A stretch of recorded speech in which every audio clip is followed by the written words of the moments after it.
생명을 살리는 자로 살게 하소서라는 제목 가지고 함께하는 말씀을 나누겠습니다. 사랑과 이 집착은 참 모호한 경계선이 있는 것 같습니다. 사랑은 건강하지만 집착은 건강한 사랑이라고 볼 수 없어요. 사랑은 이기적이지 않지만 집착은 이기적이고 또 자기 중심적입니다. 가까이 내 곁에 두고 싶고 갖고 싶어하는 열망이 있다는 것에 우리가 속을 때가 있지만 결코 건강하지 않은 자기 중심적인 거라고 볼 수 있겠죠.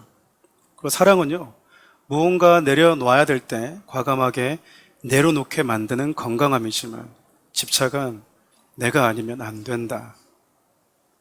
내가 가장 잘 알고 있고 내가 가장 잘할 수 있다라고 하는 병든 사고라고 볼 수 있어요. 목회를 하다 보니까 교회 안에 이런 함정에 쉽게 빠질 수 있는 사람들이 저와 같은 사역자들 그리고 리더십들이 아닐까라는 생각을 해보았습니다. 특별히 교회 안에 보면 지금 직분에 대한 집착들을 많이 가지고 있는 것 같아요. 청년들 사역하고 또 장년부 사역해보면서 느꼈던 많은 경험들 가운데 하나가 무엇이었냐면 이 리더십의 자리를 쉽게 내려놓는 것을 힘들어 한다는 것이었습니다. 그래서 한 번씩 이렇게 리더십을 교체할 때 성도들이 저를 찾아오곤 했었어요. 목사님, 왜 제가 이번에 리더를 그만둬야 됩니까? 지금도 생각나는 분이 계시는데 정말 술 한잔 마시면서 울면서 저를 찾아왔었던 거 기억이 있었어요. 왜 제가 이번에 리더를 내려놔야 됩니까? 제가 이거 안 하면 안 됩니다. 이유를 말씀해 주십시오. 그래서 제가 저를 찾아온 이 이유 때문에 제가 세울 수 없습니다. 가끔씩 또 리더십들을 세울 때 보면 목회자를 자꾸 떠보는 분들이 있어요. 목사님, 저는 아닌 것 같죠? 제가 아니어도 목사님 주위에 좋은 분들이 많이 있잖아요. 그렇죠. 저는 하나님 꼭 여기까지인 것 같아요. 이렇게 저한테 얘기를 합니다. 제가 리더들을 세울 때 꼭 이렇게 얘기를 해요. 한 달 정도 시간을 주고 한 달 뒤에 저에게 얘기한 그대로를 제가 받아들이겠습니다. 저를 떠보지 마십시오. 그래도 여러분 떠보는 분들이 많아요. 그래서 직분에서 딱 내려오게 되면 더 이상 내가 여기서 불필요한 존재가 되었는가? 이제 목사님 곁에는 내가 없어도 되는가? 제가 사랑하는 우리 교회 성도들이 리더십에 자리에 계신 분들이 계시지만 저희 교회 모든 리더십들은 그 사역의 기간이 다 1년입니다. 1년이 끝나면 더 하시고 싶으신 분은 더 할 수 있고 내려놓으실 분들은 내려놓는 구조를 만들어 놓은 이유가 있어요. 몇 가지 중에 하나가 뭐냐면 성도들의 피로감을 좀 줄여주고 싶어서 그랬어요. 교회는 일하는 곳은 아니거든요. 일은 바깥에서 하는 겁니다.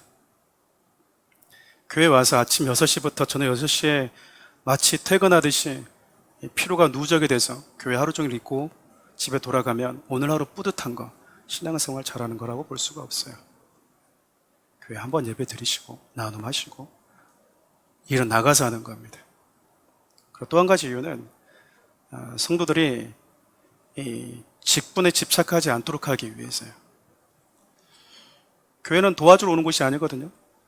교회는 내가 목사님을 도와서 혹은 교회를 도와서 뭔가 세워가기 위해서 만약에 사람의 도움이 필요했다면 예수님은 오병이어 기적을 행하셨을 때 자기를 임금 삼으려고 쫓아왔던 5,000명의 사람들 다 그저 싸늘하게 돌려보내지 않았을 거예요.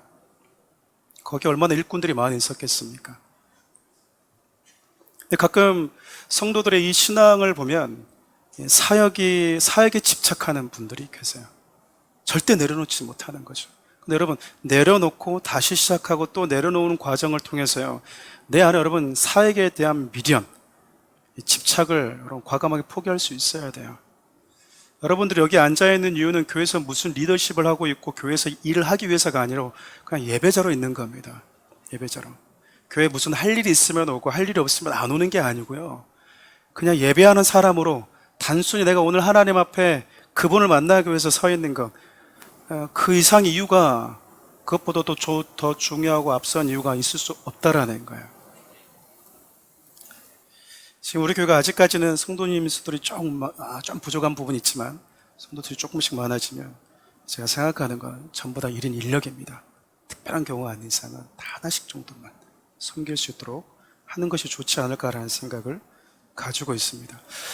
사역에 대한 집착도 있지만 부모들을 보면 자녀들의 집착이 또 강한 것 같아요.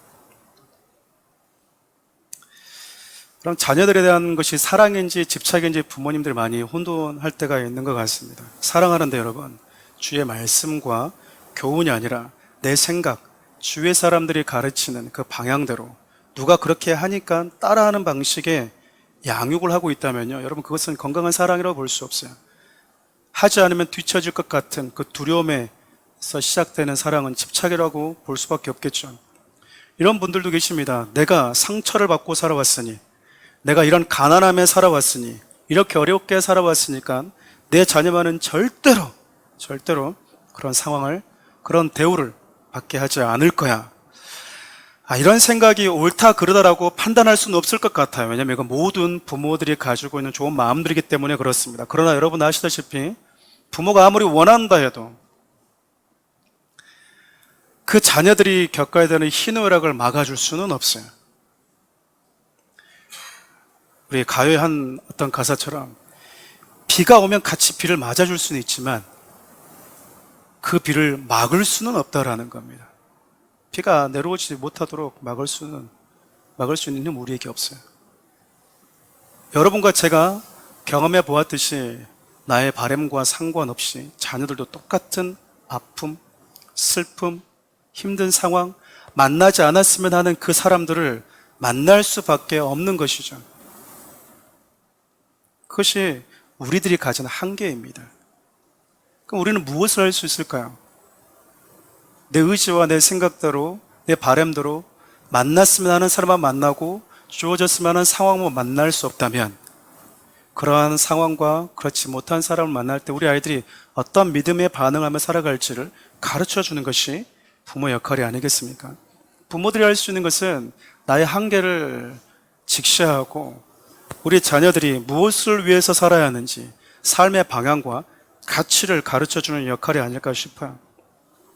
자녀들을 보면서 여러분, 아직도 내가 왜 태어났고 왜 존재한지를 모르는 우리 자녀들에게 삶의 이유, 목적, 그 방향, 그리고 네가 얼마나 소중하고 귀한 존재인지에 대한 것들을 가르쳐 주는 것이 바로 부모라는 것입니다.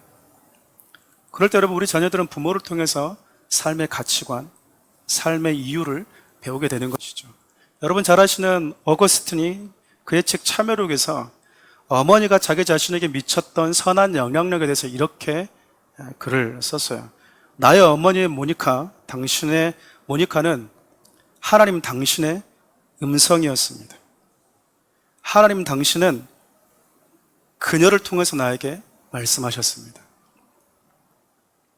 그녀의 권면을 거절하는 것은 곧 하나님 당신을 거절하는 것과 같았습니다. 이렇게 얘기를 했어요. 얼마나 이 어머니 모니카가 아들 어거스틴을 하나님의 말씀을 가지고 양육했는지 아들 어거스틴이 자기 어머니 돼서 그렇게 얘기를 했다라는 거예요. 적어도 여러분들의 자녀들이 여러분들을 바라보면서 어머니, 아버지, 당신이 말할 때 그 음성이 꼭 하나님의 음성으로 들렸습니다. 내가 기도할 때 하나님은 당신을 통해서 가장 많이 응답하셨고 나의 필요를 가장 많이 채워주셨습니다. 당신이 때로 나에게 권면하실 때 그 권면은 감정이 아니라 하나님의 마음에서 우러나오는 사랑으로 들려졌습니다. 라는 여러분, 아이들의 그런 이야기를 듣는다면 여러분 이미 성공한 거예요. 성공한 거라고요. 근데 반대로 당신 입에서 나오는 음성은 하나님의 음성과 많이 달랐습니다. 당신의 권면은 날선 시퍼런 감정이 묻어있는, 그러니까 이런 말을 들으면 참 불행하죠. 그렇지 않나요? 어거스틴이요, 기도의 사람이었던 자기 어머니 모니카로부터 그러니까 정말 많은 영향을 받은 것이죠. 이 말은 부모된 모든 자들에게 어떤 메시지를 주냐면 내 의지와 내 바람과 상관없이 부모는요 자녀들에게 가장 많은 영향을 미칠 수밖에 없는 자리에 있다라는 거예요. 오늘 어버이 주일입니다. 사도행전 강의를 하다가 이 말씀을 준비하다가 효도하자고 얘기를 할까, 뭐 할까. 어느 순간부터 이렇게 강의보다 제목 설교하는 게 좀 더 힘들고 부담이 되긴 하더라고요. 근데 이 말씀이 자꾸 계속 읽을 때마다 오늘 본문 말씀이 계속 제 머릿속에서 몇 주가 맴돌았던 것 같아요. 성도들과 이 말씀을 가지고 좀 나누면 좋겠다. 그래서 오늘 본문을 통해서 부모들이 자녀들에게 해줄 수 있는 것이 무엇이 있을까? 또 무엇을 해줘야 될까? 라는 메시지를 함께 나누면 좋겠다는 마음이 있었습니다. 먼저 오늘 본문을 근거하면요, 부모들에게 거의 절대적인 영향을 받는 그 자녀들에게 부모가 해줄 수 있는 그 첫 번째가요, 내게 맡겨주신 자녀들을 사랑의 눈빛으로 바라봐 주는 겁니다. 그 자녀에게 주시는 하나님의 독특한 그 아름다움을 발견하는 것, 볼 수 있는 눈을 가져야 된다는 것이죠. 우리 출애굽기 2장 2절 말씀 함께 읽어볼까요? 그 여자가 임신하여 아들을 낳으며 석 달 동안 그를 숨겼으나. 잘 아시다시피 당시 애굽의 바로는요, 자신이 부리는 이스라엘 민족들이 계속해서 인구가 늘어나는 것을 두려워했습니다. 행여나 적이 쳐들어올 때 적들과 연합해가지고 자기의 민족과 자기의 나라를 위험에 빠뜨릴까봐 두려웠기 때문이죠. 그래서 바로가 어떤 생각을 했냐면, 히브리 사람들 가운데 히브리 여인이 아이를 낳으면 여자면 그대로 두고 남자이면 다 나일강에다가 던져 죽이게 하라라는 법령을 내리게 되죠. 여러분, 자녀들을 얻게 되는 건 정말 세상에 둘도 없는 기쁨이지 않습니까? 근데 히브리 여인들에게 있어서 아이를 낳는다고 하는 것은 축복의 순간이 아니라 비극과 슬픔의 시간이었던 거죠. 왜냐하면 산파들을 동원해가지고 히브리 여인들이 아들을 낳을 때마다 나일강에다가 잔인하게 던져버렸기 때문에 그렇습니다. 근데 오늘 본문을 보면요, 한 레위인 남성과 한 레위인 여인이 결혼해서 아이를 낳았는데 하필 또 아들을 낳았다고 합니다. 여러분, 요즘에는 임신하게 되면 이게 아들인지 딸인지 좀 쉽게 과학적으로 알 수가 있잖아요. 근데 이때는 그럴 만한 기술이 없잖아요. 그러니까 일단 여성이 임신하게 되면 어떤 두려움이 있을까요? 제발 뭐가 아니길 바랄까요? 요즘에, 예전에는 뭐 아들이길 바란다라고 했지만 이때는 아들이면 안 되는 거야. 제발 아들만 아니기를, 아들만 아니기를. 10개월 동안 얼마나 기도했을까요? 임신한 순간부터 하나님 제발 가능하면 아들은 아니었으면 좋겠습니다. 근데 하나님이 우리의 기도를 그대로 들어줄 때도 있지만 그렇지 않을 때가 참 많으시죠. 그 기도가 무색하게 아들이 태어납니다. 근데요, 이 레위 부부가 태어나자마자 자기 그 아들에게 있는 아름다움을 보았다라고 얘기를 해요. 오늘 우리가 읽었던 개정개혁 성경은 잘생겼다라고 표현하는데 이 원어의 의미는 아름다움이라는 뜻이거든요. 그래서 메시지 성경은 아이의 특별함이 보였다라고 번역을 합니다. 아이를 죽이지 않으면 어떤 불이익을 받게 될지 모르는 상황이잖아요. 그래서 너나 나나 할 거 없이 어쩔 수 없이 할 수 없이 통곡하면서 울면서 아이들을 나일강에 집어 던져버렸던 시대 아니겠습니까? 그런데 이 아이 부부는요, 그런 상황 속에서도 아들이 존재하면 안 되는 그 어려운 시간 속에서도 그 아이에게 주어져 있는 독특하고 특별한 아름다움에 시선이 집중된 거였어요.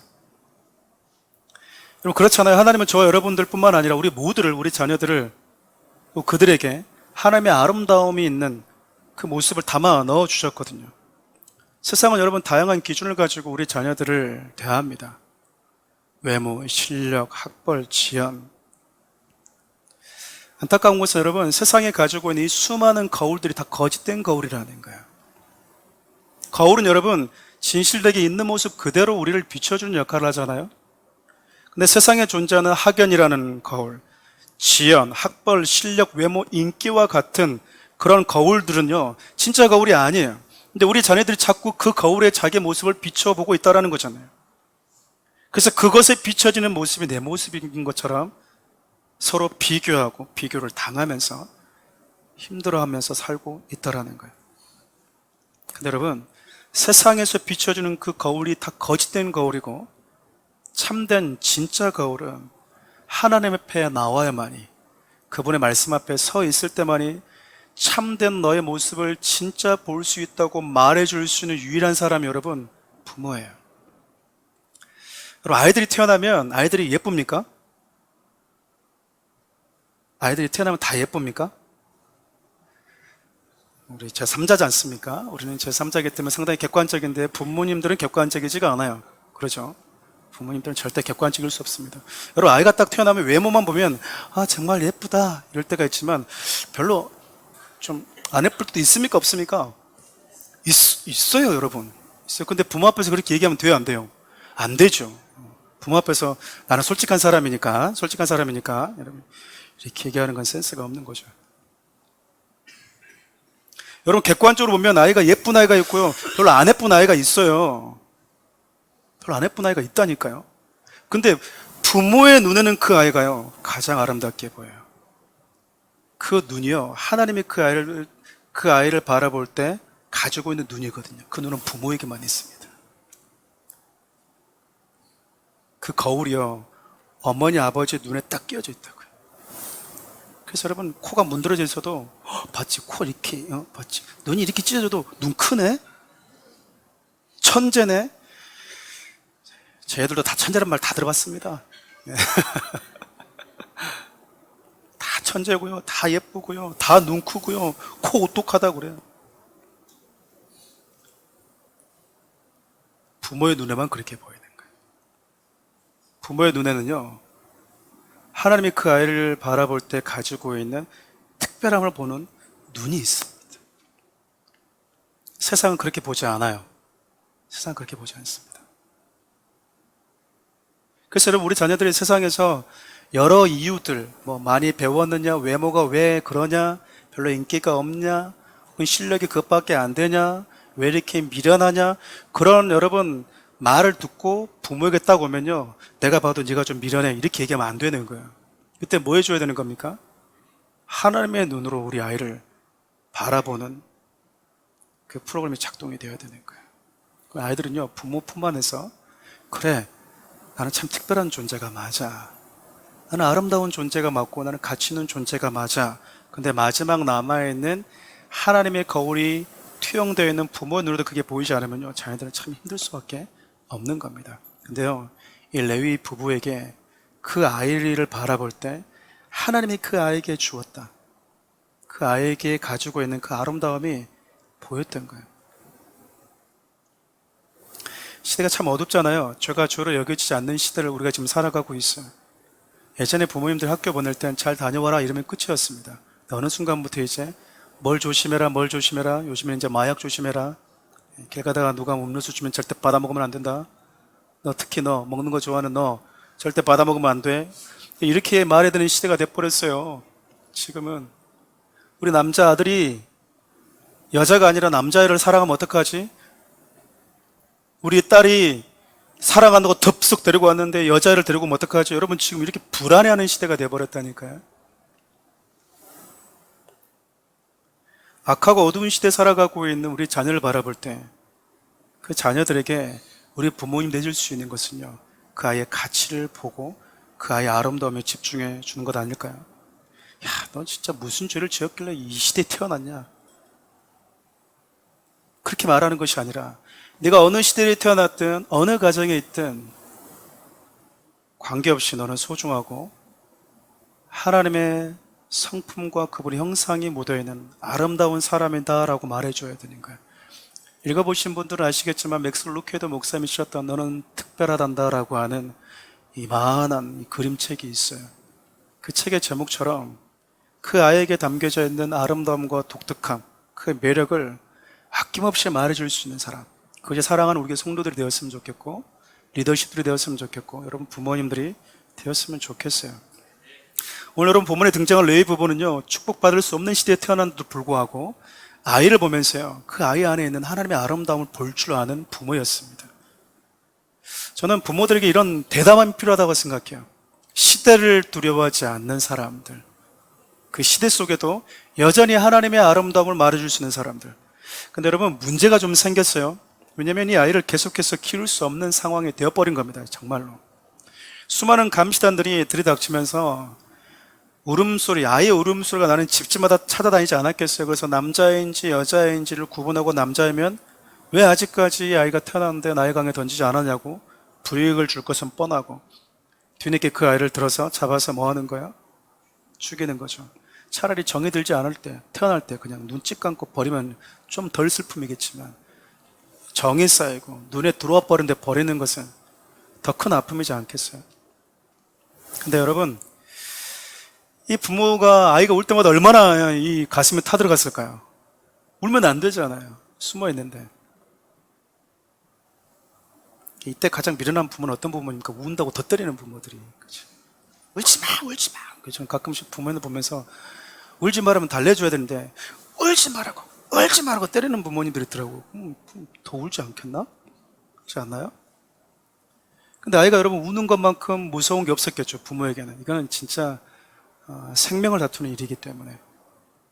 근데요, 성경을 보면 이 부모들이 이 아이를 석 달가량 숨겼다고 합니다. 100일 가까이 숨긴 거죠.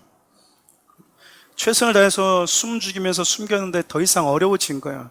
이때 부모님들이 이 부모들이 하는 행동이 있습니다. 좀 순서를 살펴보면 이래요. 앞서 얘기한 것처럼 태어날 때 하나님의 아름다움을 보았고요. 그러고 나서 3개월 가까이 아이를 숨깁니다. 이 말은 부모된 사람이 자기가 할 수 있는 최선을 할 수 있는 데까지 다 해보았다라는 거예요. 그런데도 안 되자 뭐 하냐면요. 이제는 갈대 상자를 만들어가지고 그곳에다가 아이를 내려놓습니다. 피도 눈물도 없이 동정심도 없이 여러분 이 눈끝만큼의 이 정도 없는 사람들이 아이를 갖다 버리지 않았겠어요? 근데 이 부부는요, 아이가 맨몸으로 나일강에 던져지지 않도록 갈대 상자를 만들어요. 물이 들어오지 않도록 역청을 발라서 꼼꼼하게 만듭니다. 아시는 분들도 계시겠지만 이 부부들이 만든 갈대 상자를 히브리어로 테바라고 얘기합니다. 성경에 테바라고 하는 단어는 딱 2번 등장하는데 노아의 방주를 이야기할 때 테바라고 이야기를 합니다. 아마 이 레위 부부가 노아의 방주의 사건을 알았던 것 같아요. 여러분, 하나님의 심판과 그 무서운 그 진노가 온 세상을 뒤덮을 때도요, 이 테바라고 하는 방주 안에만 하나님의 보호하심이 있었어요. 하나님의 보호하심. 그러니까 이 부모가 테바를 만들 때, 갈대 상자를 만들 때 어떤 심정이었을까요? 하나님, 노아의 방주와 온 세상에 하나님의 심판, 그분의 진노 아래에 있었을 때에도 그 안에만 하나님의 보호하심이 있었던 것처럼 하나님, 이 갈대 상자 안에 하나님의 보호하심이, 이 아이를 지켜주신 하나님의 은혜가 있기를 바라는 마음 갖지 않았겠습니까? 아시다시피 여러분, 이 방주와 갈대 상자 안에는 키가 없어요. 키가 없다고요. 그러니까 이 이야기는 무슨 말일까요? 하나님의 인도하심을 절대적으로 의지해버리는 게 테바라는 거예요. 그렇게 여러분 갈대 상자를 만들고 난 다음에 나일강에다 이렇게 띄웁니다. 나일강의 강줄기 여러분 한두 개가 아니잖아요. 언제 어느 강줄기 휩쓸려서 어떤 봉변을 당할지를 몰라요. 그 아이들이 나일강에다가 테바를 이렇게 내려놓을 때 그런 기도 드리지 않았겠습니까? 하나님, 이게 저의 한계입니다. 부모이지만 제가 할 수 있는 게 여기까지입니다. 제가 할 수 있는 것은 이 아이를 위해서 갈대 상자를 만들고 당신의 보호를 구하는 것입니다. 그리고 이제 당신 차례입니다. 당신의 인도하심이 있어야 됩니다. 당신의 보호하심과 인도하심 기대하면서 내려놓겠습니다. 하나님, 이 아이를 지켜주십시오. 그런 마음으로 여러분 아이를 나일강에다가 띄우지 않았겠어요? 처절한 기도가 있었겠죠. 사랑하는 우리 성도 여러분, 버리는 것과 내려놓는 것은 달라요. 상황이 이런데 날들 어쩌라는 겁니까? 라는 식의 자포자기와 하나님을 절대적으로 의지하는 내려놓음은 다릅니다. 나 모르겠다. 네 하고 싶은 대로 다 해라. 하나님, 당신 새끼니까 당신 알아서 하십시오. 난 모릅니다. 이것은 여러분 무책임함이지 하나님을 신뢰하는 것도 내려놓는 것도 아니에요. 하나님께서 부모에게 주신 부모의 눈에만 보이는 그 아름다움, 그 자녀를 향한 따뜻한 사랑, 누구보다도 가장 많은 사랑, 가장 큰 따뜻함, 가장 특별함을 줄 수 있는 부모들이요, 그 자녀를 양육하고 교육하고 그에게 하나님의 나라를 심어주는 것, 부모님들이 해야 될 역할이거든요. 그리고 나서 뭐 하는 겁니까? 하나님의 보호하심과 인도하심을 구하는 거예요. 여러분, 레위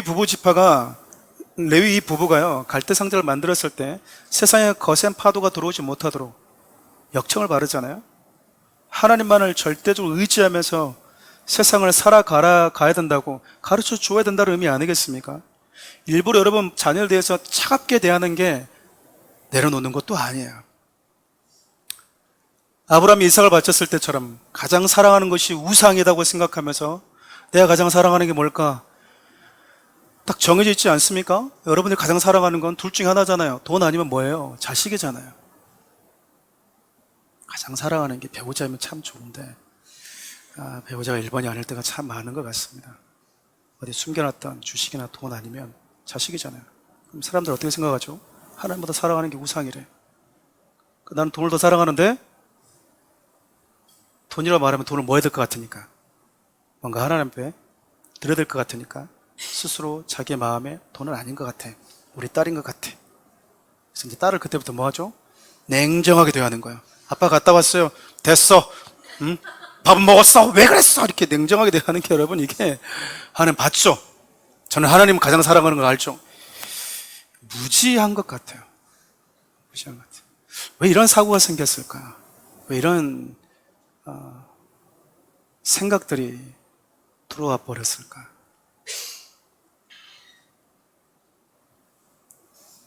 저는 이런 무지함을 믿음으로 착각하는 일 없었으면 좋겠어요.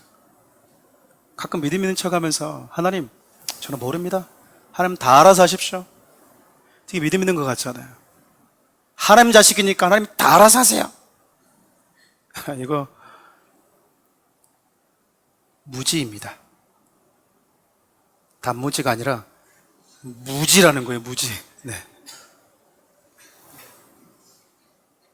여러분, 부모님들에게 주어진 역량을 최대한 발휘하십시오. 여러분들이 하나님 주신 것들이 있어요. 예능 쪽이든지 예술 쪽이든지 다양한 방식들이 있잖아요. 여러분, 그것을 가지고 최선을 다해서 자녀들을 가르치고 양육하십시오. 하나님께서 부모된 자들에게 주신 마음을 가지고 자녀들을 최대한 가르치고 섬기라, 그 말입니다. 최선을 다해서 세상 가운데서 구별된 삶을 살 수 있도록, 가능하면 나일강에 물줄기가 들어오지 않도록 할 수 있는 한 최선을 다해달라는 거예요. 그 최선이 여러분 내려놓는 것 아닐까요? 레위 부부가 그랬어요. 진짜 하나님만을 의지하고 그분의 보호하심을 구하면서 나일강에다가 버리는 게 아니고요, 내려놓습니다. 내려놓는 거라고요. 가차없이 버리는 것을, 자포자기를 내려놓는 거라고 착각하지 마시기 바라요. 그러면서 내 스스로가 믿음 있는 것인 것처럼, 내가 하나님을 절대적으로 의지하고 있는 것처럼 스스로의 여러분 그런 사고에 빠지는 일이 없어야 됩니다. 이 부부들이 최대한 할 수 있는 것을 다 한 다음에 하나님의 인도하심을 구하고 갈대 상자를 나일강에다가 이렇게 내려놓았을 때요, 놀라운 일이 벌어져요. 5절 이하를 보면 쭉 그 이후의 사건이 등장하는데, 하필 그 자리에 여러분 누가 오냐면 바로의 딸이 목욕하러 옵니다. 공주 정도면 여러분 집에서도 목욕할 수 있지 않겠어요? 근데 하필이면 이때 뭐 한 거예요? 다 가자, 몸 씻고로 가자. 혼자 온 게 아니거든요. 시녀들 다 온 거예요. 그러니까 친한 시녀들 가운데 그런 일도 있지 않겠습니까? 공주님은 여기서 목욕하고 되지만 쟤들은 목욕할 데가 없나이다. 그래, 다 가자. 한번 씻으러 가자. 그리고 나일강 갔을 수도 있잖아요. 단체 목욕이다. 근데 하필이면 그때 뭐가 떠밀려 오고 있는 거죠? 갈대 상자가 떠밀려 오고 있는 거예요. 열어보니까 그 안에 뭐가 있어요? 아이가 울고 있어요. 아이가 울면 기분 좋습니까? 시끄럽다. 우리 목욕하러 왔는데 씻기나 씻자. 왜냐하면 바로의 딸 입장에 봤을 때는 나일강에다 아이들이 버려진 건 너무나 비일비재한 일이 돼버렸다고요. 처음에는 안타깝고 안쓰럽다 그러지만 여러분, 사람들이 익숙해져 버려요. 하루 이틀 아이들이 버려지고 울고 버려지는 그 현장 아니겠습니까? 또 그 현장에서도 목욕하는 것도 참 대단해요. 그렇죠? 다른 강으로 갈 것 같은데 웬만하면. 여러분, 그때 하필이면 바로 딸이 목욕하러 왔고요, 그 아이 우는 아이를 보면서요, 불쌍히 여겨진 거예요. 볼 때 여러분 불쌍한 마음이 드는 거죠. 더 나아가서 뭐 해주는 거죠? 이 아이를 뭐 해야 되겠다, 내 아이로 입양해야 되겠다라는 마음이 들어온 거예요. 여러분, 우리는 이것을 가지고 하나님의 예비하심이라고 얘기를 합니다. 이거는 아무리 자녀를 사랑해도 이 레위 부부가 만들 수 없는 거고요, 만들어낼 수 없는 마음이에요. 만들 수 없고 연출할 수 없는 상황이다, 그 말입니다. 여러분, 부모님들이 빨리 이것을 알아야 된다라는 거예요. 우리 아이들이 만났으면 하는 그 모든 상황을 연출할 수 있는 능력이 나에게 없어요. 너무나 암울한 상황이잖아요. 그 상황은요, 모든 아이들이 죽음을 경험하는 어두운 환경이 있잖아요. 그 속에서 부모님들 했던 게 뭐죠? 같이 절망한 게 아니라 하나님 앞에 이 아이를 내려놓는 거예요. 하나님, 이 아이를 보호해 주십시오. 그건 제가 할 수 없습니다. 하나님이 인도해 주십시오. 정말 그냥 띄운 거잖아요. 앞날이 어떻게 될지를 모르면서. 이것을 멀리서 지켜보던 이 아이의 누나죠, 미리암이 바울의 딸에게 얼른 뛰어옵니다. 이런 센스 있는 사람들이 있어야 되는 거죠. 그렇죠? 아무리 봐도 믿음, 소망, 사랑 그 중에 제일은 센스인 것 같습니다. 그렇죠? 네. 야, 이거 막 뛰어오는 거. 딱 보니까 뭐가 보인 거예요? 바울의 딸이에요. 그리고 이 아이를 보면 자꾸 뭐예요? 우르르 깎고 하는 거예요. 뭐가 있는 것 같아. 그래서 뭐 한 거죠? 뛰어가가지고 제가 이 아이에게 젖을 먹일 여인을 데리고 올까요? 그래, 얼른 데려와라. 그래서 누굴 데리고 오죠? 이 아이 엄마를 데리고 옵니다.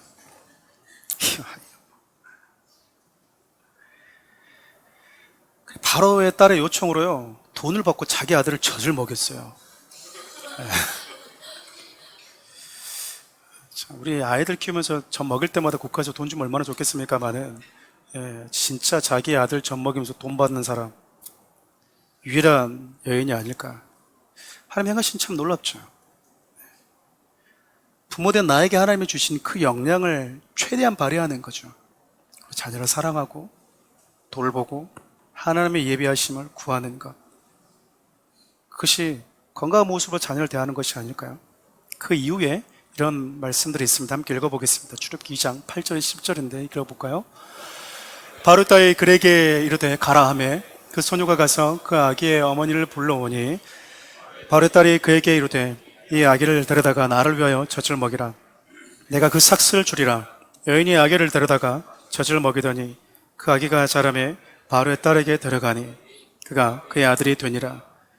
그가 그 이름을 모세라 하여 이르되 이는 내가 그를 물에서 건져내었음이라 하였더라. 아이가 젖을 뜰 때까지요, 이 아이 육아를 부탁한 거죠. 그래서 아이가 젖을 뜰 때까지 친모와 함께 있는 거예요. 친모가 직접 아이를 자기 집에서 뭐 한 겁니까? 키우게 된 거예요. 젖을 뗀 이후에 이 친모가 바로의 딸에게로 아들을 데려다 줍니다. 이때 나이가 보통 4살, 어리면 4살, 많으면 6살 이 사이로 보거든요. 이 아이가 여러분과 제가 잘 아는 모세입니다. 모세 이름 뜻이 물에서 건져내었다는 뜻이잖아요. 죽음의 바다에서 생명으로 옮겨진 자라는 의미잖아요. 구원의 은혜를 입은 자라는 뜻이거든요. 모세는 자신이 물에서 건짐받았다라고 하는 사실을 알고 있었어요. 그리고 물에서 건짐받은 자는 어떻게 살아야 되는지도 알고 있었습니다. 사도행전 7장 24절에서 25절 말씀 함께 읽어보겠습니다. 나이가 40 돌볼 생각이 나더니 한 사람이 원통한 일을 당함을 보고 보호하여 압제받는 자를 위하여 원수를 갚아 애굽 사람을 쳐 죽이니라. 그는 그의 형제들이 하나님께서 자기의 손을 통하여 구원해 주시는 것을 깨달으라고 생각하였으나 그들이 깨닫지 못하였더라. 모세가 여러분 애굽의 학문을 배우고 리더십으로 성장하게 돼요. 40이 되었죠. 40이 되었을 때 모세가 어떤 마음을 갖게 됐냐면, 이제 하나님의 나를 통해서 당신의 백성들을 구원하라고 한 때가 되었구나라고 생각했다라는 거예요. 나를 통해서 이스라엘 백성들 하나님이 돌아보기를 원하신다는 것을 알고 있었다라는 거예요. 그리고 그것도 당신의 백성들도 알 거라고 생각했다라는 겁니다. 여러분, 40세라고 하면 친모와 함께 젖을 먹으면서 양육받는 시기보다요, 바로의 딸로 양육받고 자란 시간이 훨씬 길었다는 뜻 아니겠어요? 근데 모세는 자신이 어떻게 살아야 되는지를 너무나 잘 알고 있었고 그 배움을 바로의 공주가 아니라 자기 친어머니에게부터 배웁니다. 여러분, 자신의 친어머니가 이 젖을 먹일 때마다 또 성장할 때마다 얼마나 이 아이에게 기도와 신앙의 교육을 시켰을까요? 너는 물에서 건짐을 받은 사람이다. 하나님은 너를 통해서 또 다른 이들을 건지기를 원한다. 죽었던 네가 부모인 내가 살려준 게 아니라 나는 너를 그저 나일강에다가 내려놓았다. 근데 하나님이 너를 살려주셨다. 너의 생명은 하나님의 것이다. 저는 저에게 되는 성도들은 자녀들을 최선을 다해서 좋은 교육을 시켜주었으면 좋겠습니다. 그것이 죄가 아니거든요. 그러나 여러분, 자녀 교육에 있어서 비교하지는 않았으면 좋겠다라는 권면은 드리고 싶어요. 저 집 아이는 저런 교육을 시키는데 우리 집 아이는 이런 교육도 못 시키고 있구나라는 식의 비교하지 마십시오. 저는 그것에서부터 자녀들 향한 죄의 냄새가 시작된다고 생각합니다. 그 사람이 부러워하는 교육을요, 다른 사람이 부러워해요. 참 재밌죠. A라고 하는 사람을 B가 부러워하면요, B라고 하는 사람을 C가 부러워하고요, C라고 하는 사람을 D가 부러워해요. 나는 그것도 못하고 있는데. 성도들 가운데 열등감, 우월감을 갖지 마십시오. 내가 할 수 없는 교육을 시키고 있는 성도를 바라볼 때는 축복해주고, 내가 할 수 없는 교육을 못 시키고 있는 성도를 대할 때는 사랑의 마음, 따뜻한 마음으로 가르쳐주시고 보듬어 주십시오. 열등감, 우월감 갖지 마세요. 왜냐하면 자녀의 가장 아름다움은 신앙 교육에서 결정되기 때문에 그래요. 이건 누구도 해줄 수가 없어요. 이건 부모만이 해줄 수 있습니다. 사랑하는 우리 교회 성도님들, 제가 여러분들의 가정 예배를 꼭 들으라. 잘고 자녀들의 큐티를 여러분들이 직접 시켜주어라. 자녀들의 성경 질문에 대한 의문에 대한 대답은 교회 교사가 아니라 여러분 부모님들이 해야 된다라고 말하는 거 바로 이거예요. 저는 성도들이 학원 보내듯이 교회를 보내는 분들 보면 참 이해가 안 됩니다. 무책임한 거잖아요. 또 교회도 마찬가지죠. 우리 교회면 다 있습니다. 모든 프로그램이 다 있습니다. 몇 시부터 몇 시까지 아이들 교육을 시킵니다. 그래 봐야 6대1이라고요. 일주일에 한 번 와서 1시간 교육받는 것이 일주일 동안 6일 동안 부모의 교육을 이기지 못한다는 거예요. 아이들이 나에게 무언가 물어볼 때 부모가 아무것도 몰라. 엄마, 왜 예수님이 시험 들게 하지 말라고 기도했을까? 몰라, 이놈아. 왜 나한테 물어보냐? 네 선생님한테 가서 물어봐라. 엄마, 왜 하나님은 선악과를 만들었어? 나도 그것이 지금까지 의문이다. 알면 좀 가르쳐줘라. 알면 좀 가르쳐줘라. 제발 좀 가르쳐줘라. 그러고 있어요, 우리가. 여러분, 그 질문을 중심으로 아이와 신앙의 친밀함이 생길 수 있는 기회잖아요. 그럼 부모님들 뭐라고 해야 됩니까? 그냥 주님이 내 입을 열어가지고 막 틀린 얘기인데 막 해버린 다음에 하나님의 감동을 줘가지고 그냥 그 순간 막 입이 막 줄줄줄 술술 열리대? 그거 내 실력이 아니에요, 여러분. 내 실력은요, 2번, 3번, 4번, 10번 똑같이 얘기할 수 있어야 돼요. 어쩌다 운 좋게 툭 뛰어넘은 건 내 실력이 아니다, 그 말입니다. 사람들은 박수 칠지 모르지만 아이들이 물으면 뭐라고 해야 돼요? 아빠가 아는 것은, 엄마가 아는 것은 여기까지인데 내가 조금 나도 좀 만족스럽지 않으면 엄마가 아빠가 조금 공부해서 오늘 저녁에 다시 한번 얘기해보자. 그러면서 뭐 해야 됩니까? 여러분 순장님들에게, 여러분 목사님들에게 빨리 전해가지고 뭐요? 목사, 우리 아들이 이렇게 물어보는데 어떻게 해야 됩니까? 그건 이거입니다. 알겠습니다. 몰랐는데 또 알겠습니다 하는 분들이 있어요. 그냥 겸손하게 물어보세요. 목사님 아직까지 모르겠습니다. 좀 더 쉽게 어린아이 언어로 물어보셔야 돼요. 그러고 나서 의연하게 아이들에게 오늘 저녁이지? 아빠 약속한 시간이지? 오늘 아침에 아빠가 여기까지 얘기했는데 그 이유는 이거란다고 얘기를 해줘야 될 거 아니에요. 대부분 신앙교육은 부모님들에게부터 나오거든요. 하나님은 부모들에게 시켰다 그 말입니다. 근데 부모님은 성경에 대해서 너무 무지한 거야. 왜 무지할까? 교회를 너무 많이 해. 양육을 받지 않고. 저는 부교육자 여러 교회에 있었지만 장로님들이 겸손하게 양육받는 교회를 크게 보지 못했습니다. 별로 못 봤어요. 그래서 이렇게 얘기하죠. 한때 뜨거웠습니다. 한때 뜨거웠습니다. 여러분, 상식적으로 제가 이런 표현을 종종 쓰는데 우리 인생에 있어서 언제 가장 뜨거워야 되냐면요, 하나님을 만날 날에 가장 가까운 사람이 가장 뜨거워야 돼요. 그 상식적이지 않습니까? 이제 내가 곧 주님을 만날 것 같아요. 그럼 뭐 해야 돼요? 내 인생에 가장 뜨거워야 된다고요. 여러분, 인생에 주님을 가장 만나기 가깝다고 생각하는 분들은 가장 신앙이 뜨거우시길 바라요.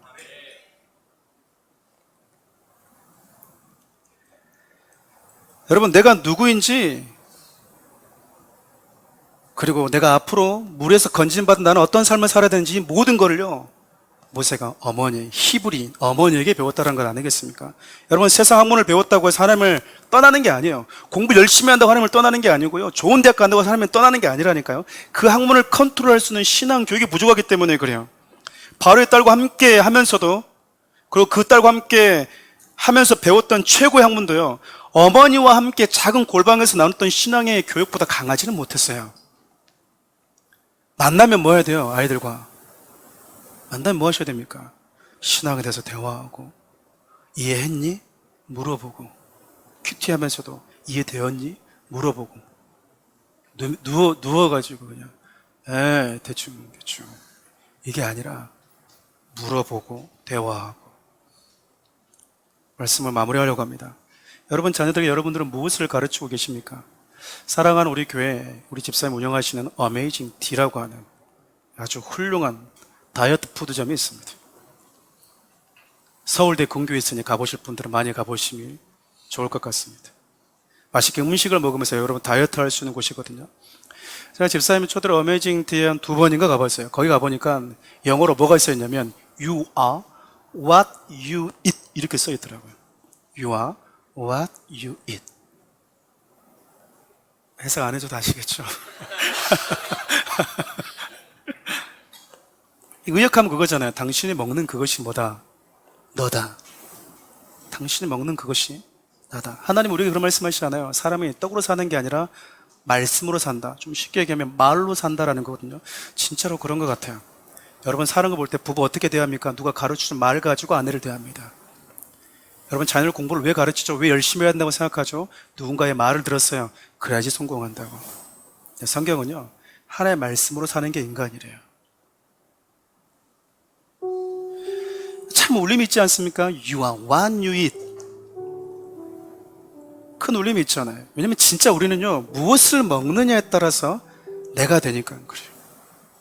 하나님은요, 우리에게 불량식품 주지 않았습니다. 하나님 나라에 있는 하늘에 속한 Made in Heaven, 하늘의 만나를 우리에게 주셨거든요. 그리고 그곳에서 내려온 진짜 만난 예수 그리스도 우리에게 통째로 주셨어요. 근데 우리는 세상의 것만 우리 자녀들에게 먹이고 있지는 않는가? 여러분 자녀들에게 무엇을 먹이고 계십니까? 어떤 말, 어떤 행동, 어떤 가르침과 어떤 사람과 어떤 가치관을 보여주고 가르치고 먹이고 있냐 그 말이에요. 자녀들이 하는 말과 행동은요, 어쩌면 여러분들이 그동안 먹인 것의 결과물일 수 있어요. 성도 여러분, 여러분 자녀들은 여러분들을 통해서 내가 전에 어떤 사람이었는지, 그리고 이제 앞으로 내가 어떻게 살아가야 되는지를 배우는 좋은 학교가 되어야 되는 겁니다. 모세처럼 나는 절망적인 세상 속에서 필연적으로 이 죄의 바다에 던져져 죽을 수밖에 없는 죄인이었는데 그 죽음의 바다에서 하나님 나를 건져 주셨다라고 하는 사실을 배울 수 있는 그 현장이 여러분들이어야 된다라는 거예요. 그래서 저와 여러분들은 자녀들을 향해서 너는 물에서 건진받은 또 다른 모세다. 그래서 이제 예전에 너처럼 허우적거리고 그렇게 그 죽음의 바다에 가라앉을 수밖에 없는 너를 살려주신 그 하나님의 은혜를 가지고 또 다른 물에 빠진 자를 건지면서 살아야 된다라고 말해 주어야 되는 것입니다. 개인적으로 우리 아이들 이렇게 잘 때마다 기도하고 일주일에 한 서너 번씩 제가 그런 기도를 해줍니다. 하나님, 우리 아이들이 하나님을 사랑하고 영혼을 사랑하고 생명을 살리는 자로 살게 해주십시오. 생명을 살리는 자로 살게 해주십시오. 아이들이 저한테 물어보는 거예요. 아빠, 생명을 살리는 자로 산다라는 게 뭐야? 니들이 어디서 무엇을 하든 행복했으면 좋겠다. 니들이 잘하는 것, 네가 잘할 수 있는 것을 했으면 좋겠다. 그러나 그곳에서 아직 하나님을 알지 못하고 예수를 알지 못하고 살아가는 세상의 죽음의 바닷가에 허우적거리고 있는 자들을 예수님께 초대하는 삶, 그 생명을 살리는 자로 살아야 된다. 자녀들은요, 나의 노후를 위한 보험도 아니고요, 나의 아바타, 나의 대리 만족을 위한 존재도 아니야. 그런 마음을 가지고 있으면요, 왜 그것도 못하냐고, 도대체 내가 너를 어떻게 키웠는데. 사랑 아닙니다. 또 다른 집착일 뿐이에요. 이기적인 집착인 거죠. 하나님은요, 우리 아이들이 저와 여러분을 통해서 세상이 뭐라 해도 나는 하나님의 아름다움이 담겨있는 특별한 사람이다라고 하는 사실을 저와 여러분들, 특별히 부모된 여러분을 통해서 깨닫기를 원하세요. 좀 이따 우리 아이들 항상 밥 먹으러 내려오잖아요. 다 안아주셔야 되는 거예요. 그걸 여러분들 너무 잘하고 계세요. 아이들이 그런다잖아요. 사랑하는 우리 교회 가면 집사님들이 안아주고 선생님들이 안아줘서 사랑받고 있다고 해서 오고 싶다고 하잖아요. 그 아이들에게 그것을 보여주는 겁니다. 사랑한다. 넌 정말 특별하다. 넌 정말 아름답다라고. 그리고 우리 모든 자녀들이 이 시대 또 다른 모세가 되어서 물에 던져지고 또 던짐받는 것을 당연히 여기는 이 시대 속에서, 절망이 너무나 자연스러운 이 시대 속에서도 거룩함을 가지고 또 다른 영혼들을 건져내는 삶을 살 수 있도록, 생명을 살리는 자로 살아갈 수 있도록 우리가 함께 기도하고 그렇게 격려하고 양육하는 귀한 분들이 되었으면 좋겠습니다.